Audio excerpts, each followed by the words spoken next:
Sanibona, ngaphambi singene kwivideo namuhla, ngithi angithathe lethuba ngibonge i-support nothando enikhombise lona lingaphezu kokucabanga kwethu. Siyacela niqhubeke nisupporte njalo ngokubuka amavideo ethu, ungakhohlwa ukukhomenta, ushare, ulike. Siyafisa ukuzwa umbono wakho. Sicela ke singene kwivideo namuhla. Msakazi, mangabe kuziwa ngasekulweni negebengu, ngicabanga ukuthi laba abanama-license abakufundela ukuphatha ibhamu nokusebenzisa isibhamu ukuthi sisebenzisa noma kunjani. Uba ne-second lokucabanga lokudecide ufuna ukwenze. Uma ngabe isigebengu sesibhekene nawe, si-decide ukuthi sidonse isibhamu sesibhekise kuwena, une-second lokudecide wena ukuthi wenze njani uphinisele. Ngihlale ngisho ukuza kwethu ukuthi inkinga esibuye sibe nayo ukuthi umthetho uthi kufanele sivikele thina, sivikele nabanye. Masiwaqeqesha kamaphoyisa mhlawumbe ngelinye ilanga yokuhamba ubheke nje ama-target esiwadubulayo isikhathi esiningi alingene nekhanda nomzimba wakho kuphela, azikho inyama. Kusho ukuthi mangabe sesilikhipha thina isibhamu sesisiqondisa, kufuneke sifike kuleyo ndawo le target esifundisa yona, ngoba phela ilapho uzokwazi ukuthi uneutralize khona i-danger, ukuthi i-danger lesikhona ukwazi ukuthi wehle. Ngeke uvele umuntu athi ekhoma ngesibhamu esimntu omnyama ngoba uzodubula ikhanda. Okay. Njalo nje msakazi, okusiphatha kambi ukuthi umphakathi yebo kuyazwela uma umzali ingane yakho mehluko. Ngihlale ngisho nje ukuthi mawuthi uyabheka endaweni enjengaboNanda, izigebengu esinazo la kwelamthani, i-average age yabo sebela ko-22 years. Mawuthi uyabheka ingane lezi ukuthi sengazaziwe nje ngezigebengu, ukuthi umuntu usebulale kangaka warobha kangaka kodwa una-20 years. Kuyasihlukumeza-ke lo mntana lo usenabazali uqhama endlini ethile, kodwa abazali bathula basho lutho, akaboshwa, ibona abamkhiphelela imali yabameli, akaye ejele, ibona abafika qala bazomvakashela zonke insuku. Uma ukuthi uqhamuka nje umthetho ukuthi izivakasha zivumeleke, siyamthatha mhlawumbe simuse endaweni enjengo-Kokstad, ibona abagijimela enkantolo, bolwa nenkantolo ukuthi hayi sifuna umntwana wethu abeseduze. So ileyo nto sesibe khona nenkinga nomphakathi ukuthi abakufuna ubugebengu, kodwa manje ingane yakho noma ilunga lomndeni makuyilona elenza ubugebengu, awukhuluma, awusho lutho, uyathula. Amavikini aphelile, sike sabika udaba lapho khona amaphoyisa ase-KZN adubula-bulala abafana abawu-5 kweminye imikhukhu, angazi noma kuthiwa kuseMpumalanga na igama laleyo mkhukhu leyo, babadubula bababulala. Abafana ababeyingozi bephathe ibhamu, baziwa ukuthi baphathe ibhamu. Omncane kulabafana wayena 15 years, kube khona na 17, omdala wayela ko-23, 24 years, bawu-5. Imagine umuntu ona 17 osenesidumbu, umuntu ona 17 osesatshwa, owaziwa ukuthi uyadubula. Ngiyakhumbula kufika bomndeni bakhuluma yonke into ngamaphoyisa, nangendlela amaphoyisa angenazwelo ngakhona. Yebo siyafisa ukuthi labantu baboshwe, kodwa bayawuhlukumeza umphakathi. Ngenza le video ngoba kunodaba lomfana, ngiyacabanga una-20 years, kodwa soluzwa kahle udaba lakhona mase silifunda, odutshulwe ngamaphoyisa ngeshwa akakwazanga ukuphila. Lo mfana ubefuneka for icala lokubulala, kodwa una-20. Uthe mayidibana namaphoyisa wakhipha isibhamu amdubula kamaphoyisa. Njengoba desha ubaba Mkhwanazi mayeqala ivideo, amaphoyisa atrainiwe ukudubula, and uma ke kwenzeka wabhekana nawo, iyodwa into abazoyenza ngoba bazokushaya kubulala, ngoba ngale kwalokho wena uzobulala bona. Kodwa into edumaza ukuthi lo mfana una-20 iminyaka, 20. Asifunde ke nantu udaba. Owesilisa ona-20 iminyaka obefuneka for icala lemurder kanye namanye ama-robberies ambalwa, udutshulwe washona ngesikhathi amaphoyisa bane-operation lapha eKhathomena eDurban. Lesigameko senzeke ngesikhathi amaphoyisa em-tracker noma emfuna emthungatha lo msolo, base beye ekhaya lakhe kwi-operation le ebiholwa i-intelligence. According to uspokesperson ka-Provincial Commissioner uColonel Robert Nitshewunda, lo msolwa lona uvulele ngenhlamvu kuqala amaphoyisa mayengena nje kule property. Lokho-ke kwase kwenza ukuthi kube khona ukudubulana phakathi kwamaphoyisa nayo ngoba amaphoyisa kwafuna ukuthi adubule back. Wadubuleka kabuhlungu-ke lo msolwa. Alikho-ke iphoyisa elilimele kuleso sigameko. Lo okhulumela amaphoyisa uthe le ndoda itholakale inesibhamu kanye nenhlamvu eziwu-4. Athi he was linked to a murder in Wiggins and several house and business robberies in the Cato Manor area.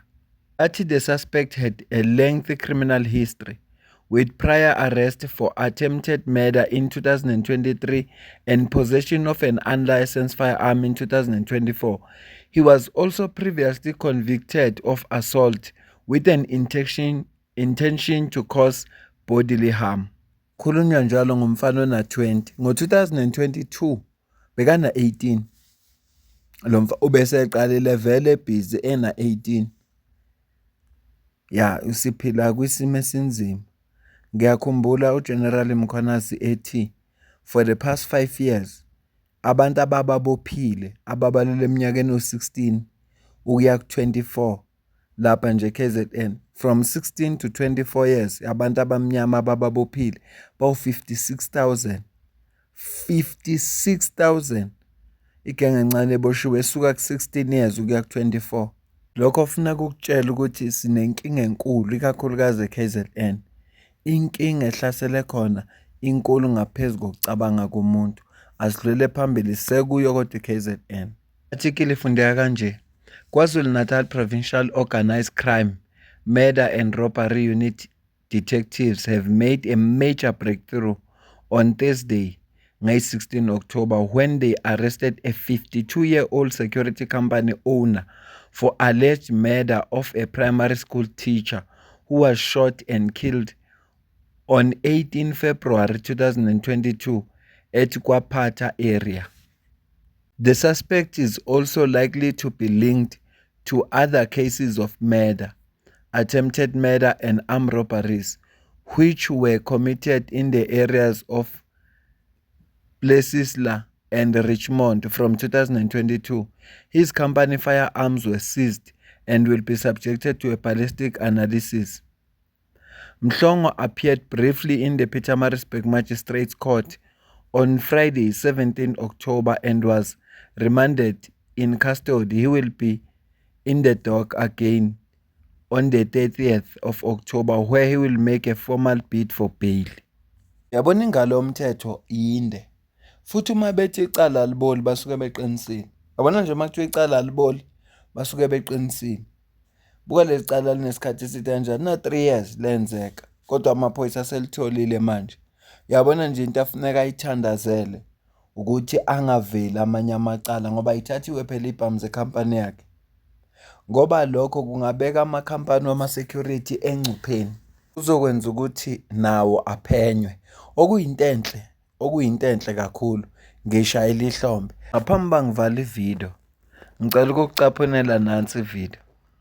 With the shooting, majority of shooting incidents we have in KZN in the area of Inamne, there's always been that why question. Hey, y'all, come look at this. We can't keep on saying Enanda is a problem as if it was as if God, when He created the world, He said people in Nanda must die and they must die permanently.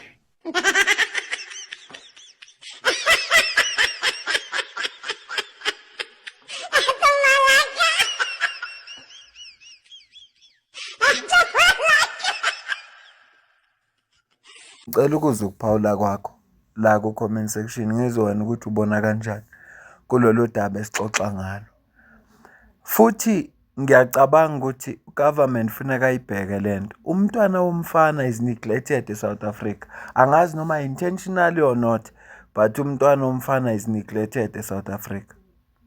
Mina ngikhule kune program to take a girl child to work. Yonke into ekhulunywa manje yonke it's about women, empowering women, youth. Makhulunywa nge-youth ikhulunywa about abesifazane, women. Akunayinhlelo le ezidizayiniwe for umntwana womfana. Uma kukhulunywa ngokuthuthukiswa kwamabhizinisi abantu abasebasha, amabhizinisi abesifazane, akuzikho inhlelo ezithuthukisa abantwana babafana. And lento mayengabhekeka mabengazange bapay attention Manje izosinikeza inkinga. Government wethu akanandaba nabantwana babafana. Akanandaba nabo. Yazi uma ubheka kukhona abantu abanjengobhuti uPhakela uMthakathi. Uyena umuntu ozumbone oziphi ithuba lokuthi akagroome abafana. Kodwa lo msebenzi fana benziwa government ezokwazi ukwenza nationally.